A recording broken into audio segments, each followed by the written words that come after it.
يلا بينا. الرواية بتبدأ ان واحد يعدي يقول يا عمر أدركنا أن محمد يفرق بين الرجل وأهله ويفرق بيننا ويسب آلهتنا. عمر رد خلاص أنا هقتله، أكيد لازم أقتل محمد. عمر بيقول أخدت سيفي وحطيته في السم ورايح لمحمد. قابل عمر واحد من الصحابة كاتم إسلامه. الصحابي شاف عمر متعصب كده ورافع سيفه، قال له انت رايح فين يا عمر؟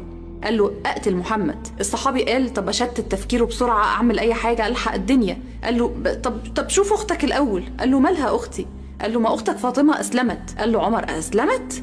بيقول الصحابي انطلق عمر كالاسد وبسرعة الصحابي يجري على النبي عشان يحذره. عمر قعد يخبط جامد على باب فاطمة اخته ومحدش بيفتح. كسر الباب، دخل لقى فاطمة اخته وسعيد بن زيد بيرتعشوا. فقال لهم عمر ايه الكلمات اللي كنت بسمعها وانا على الباب دي؟ كان وقتها بيحفظوا قرآن مع بعض. سعيد قال له مفيش حاجة.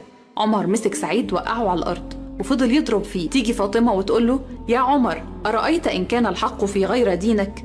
عمر يبص لها ويكمل ضرب في سعيد. تمسك عمر تاني وتقول له أرأيت إن كان الحق في غير دينك؟ عمر يضربها ضربة جامدة وتتعور جامد وتقع على الأرض وتبص لعمر وتكرر الكلام بعزيمة يا عمر أرأيت إن كان الحق في غير دينك؟ إصرارها هز عمر وسألها إيه اللي في إيدك ده؟ اديني الصحيفة دي. ورقة معاها كان فيها آيات القرآن. قالت له لأ، اذهب تطهر توضأ أولا عشان أديك الصحيفة دي. العجيب إن عمر سمع الكلام في اللحظة دي وكان عنده فضول غريب.